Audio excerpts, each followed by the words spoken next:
मुश्किलें आएंगी लेकिन हार कभी मत मानना।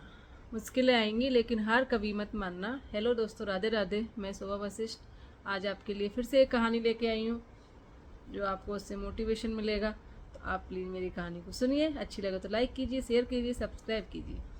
तो ये कहानी है एक भक्त की और एक भगवान की।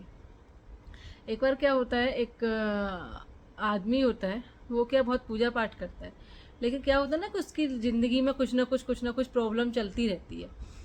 तो वो ना बहुत सोच में पड़ जाता है, बोलता है कि मतलब मैं इतनी पूजा पाठ करता हूँ, ये है वो है, लेकिन मेरा मतलब फिर भी भला नहीं होता है, कुछ ना कुछ मेरी लाइफ में चलता ही रहता है। मतलब जो लोग पूजा पाठ नहीं कर रहे हैं, ये नहीं कर रहे हैं, वो लोग मज़े में हैं, मतलब खुश हैं, लेकिन मेरे साथ में ये सब क्यों हो रहा है। और जो कुछ लोग होते हैं वो बोलते हैं कि अरे तुम्हारा तो कभी बुरा होगा ही नहीं, क्योंकि तुम तो भगवान का हमेशा मतलब कितनी पूजा पाठ करते हो, तुम्हारा कभी भी कुछ बुरा नहीं होगा। तो लोग ऐसे बोलते हैं उसको। तो वो भी मतलब बहुत विचार करता है कि हाँ, मतलब मैं इतनी पूजा करता हूँ, मैं सबके लिए अच्छे से मतलब सबके लिए खड़ा रहता हूँ हमेशा, लेकिन सारी चीज़ें मेरे साथ में ये सब क्यों होता है। तो मतलब उसको क्या है ना, बहुत टेंशन रहती है, बहुत ज़्यादा सोच विचार ये सब वो चलता रहता है। एक दिन क्या होता है कि उसकी जॉब मतलब उसको जो मतलब उससे सॉरी नौकरी से निकाल दिया जाता है उसको। और जब नौकरी से निकाल दिया जाता है तो वो घर आता है, वो घर आके भगवान जी के पास बैठ जाता है। कम से कम आधा से 1 घंटा बैठा रहता है। वो बोलता है, वो भगवान से क्या करता है कि मतलब कि मुझे ना आज रात आप मुझे सपने में आओ मेरे में, और मुझे सारी समस्याओं का हल बताओ कि ये सब क्या है। तो अब भगवान जी भी मतलब आ जाते हैं सपने में।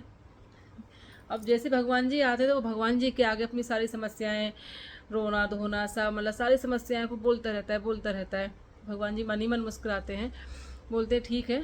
तो बोलता है कि भगवान इस समस्या का हल बताइए मुझे। तो होता क्या है ना कि अब भगवान जी बोलते हैं कि ठीक है, आप एक ऐसा करो, जितनी भी आपकी समस्याएं सारी समस्याएं एक कागज़ पर लिखो, उसमें एक पोटली में डालो उसको, और एक उस जगह पेड़ है उस पर जाके बांधाओ। अब उसको बड़ी खुशी होती है कि चलो ठीक है, मैं सारी समस्या लिखूंगा और जाके मतलब पेड़ पे बांध के आऊँगा। अब वो अगले दिन जैसे ही उठता है, वो सारी समस्या जितनी भी समस्याएं होती है सारी समस्याएं अपनी लिखता है और जाके पेड़ की तरफ चल देता है, वहाँ बांध देता है। अब लौटते वक्त उसको क्या होता है कि याद आता है एक साथ कि अरे मेरा तो मैंने मतलब भगवान जी ने बोला था कि आपको, भगवान जी ने उसमें क्या है एक शर्त भी रखी थी कि जब वो पोटली बांध के आओगे तो आपको फिर वहाँ से एक पोटली लेके भी आनी होगी। मतलब एक्सचेंज ऑफर दिया भगवान जी ने। तब तो वो मान गया। अब जैसे ही उसने मतलब पोटली बांधी तो वहाँ पे बोलता है अरे भगवान जी ने बोला था एक पोटली लेके भी जानी है। अब वो देखने लगे कौन सी पोटली लेके जाऊँ, उसने सबसे छोटी पोटली उठाई। अब जैसे ही वो पोटली उठाई तो उसको विचार आया कि अरे कहीं इसमें कोई ऐसा तो नहीं है कि मतलब मेरे कोई घर में किसी की मौत हो जाए या मतलब कुछ बड़ी बीमारी हो जाए। वो उस पोटली को वापस रख देता है। फिर वो दूसरी पोटली उठाता है। फिर सोचता है कि अरे कहीं इसमें भी तो ऐसा नहीं है कि मतलब कोई मेरे बीमारी कोई लग जाए या मेरे घर में कुछ बड़ी मतलब परेशानी आ जाए। तीसरी उठाता है, उसमें भी वो ऐसे ही सोचता है। वो बोलता है कि भगवान को बोलता है कि मुझे, भगवान जी आपने ये कैसा मतलब ऑफ़र दिया है, मुझे कोई पोटली नहीं चाहिए, जो मेरी पोटली है वापस उसी को लेके जाता हूँ, उन्हीं समस्याओं को मैं हल ढूंढता हूँ और घर जाके मैं उन्हीं को सही करने की कोशिश करता हूँ। भगवान जी मुस्कुराते हैं और बोलते हैं कि चलो तुम्हें समझ में तो आई, क्योंकि जो समस्याएं हैं आएंगी तो वो आपको ही झेलना पड़ेगा, और उन समस्याओं का समाधान होता है। ऐसा नहीं भगवान ने भेजा है तो वो समाधान भी भेजते हैं साथ में, ऐसा नहीं है। तो इस कहानी से क्या मोटिवेशन मिलता है कि आप समस्याओं से भागो नहीं, उनका सामना करो। क्योंकि जब ऊपर वाले ने आपको जन्म दिया है ना और इस धरती पर भेजा है, तो ऊपर वाला ही आपकी समस्याओं का भी समाधान निकालेंगे। वो साथ में भेजते हैं, बस वो हमको दिखता नहीं है। वो साथ में सारा मतलब समाधान होता है। और आजकल जो स्ट्रेस ये सब लेना बंद कीजिए, बिल्कुल भी मत लीजिए, क्योंकि जो होना होगा ना वो होकर ही रहेगा। जैसे मैं इस पर एक बोलती कुछ बताती हूँ।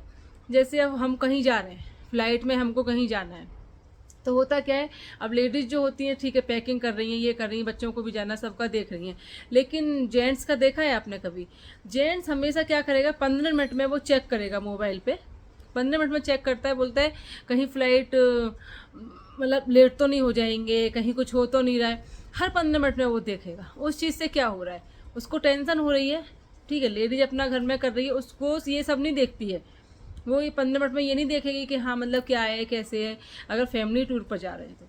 लेकिन जेंट्स का हमेशा रहता है कि वो 15 मिनट में चेक करेगा कि फ़्लाइट डिले तो नहीं है, फ़्लाइट में कुछ प्रॉब्लम तो नहीं है, हमको लेट तो नहीं हो रहा है।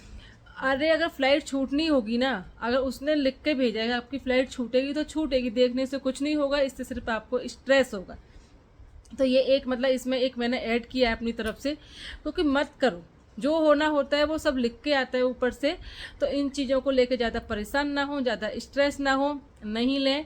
अगर आप लोग खुशी खुशी आपको जाना है तो ठीक है, टाइमिंग देखिए कितने बजे का है क्या है, उस हिसाब से निकलिए। लेकिन आप 15 मिनट में चेक करोगे या मतलब किसी चीज़ के लिए बहुत ज़्यादा टेंशन लोगे, स्ट्रेस लोगे, तो जो होना होगा वो वही होगा।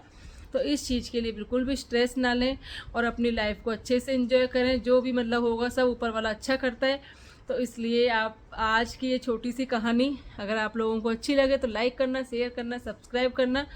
और इस चीज़ से आपको ये मोटिवेशन मिलता है कि आप लोग हमेशा ज़्यादा सोच विचार ना करें, जो भगवान ने दिया है उसी में खुश रहें, सब ही अच्छा होता है, सब चीज़ का समाधान है इस पर। और बस ऊपर वाले पर विश्वास रखें, वो सब ठीक करेगा। Thank you so much.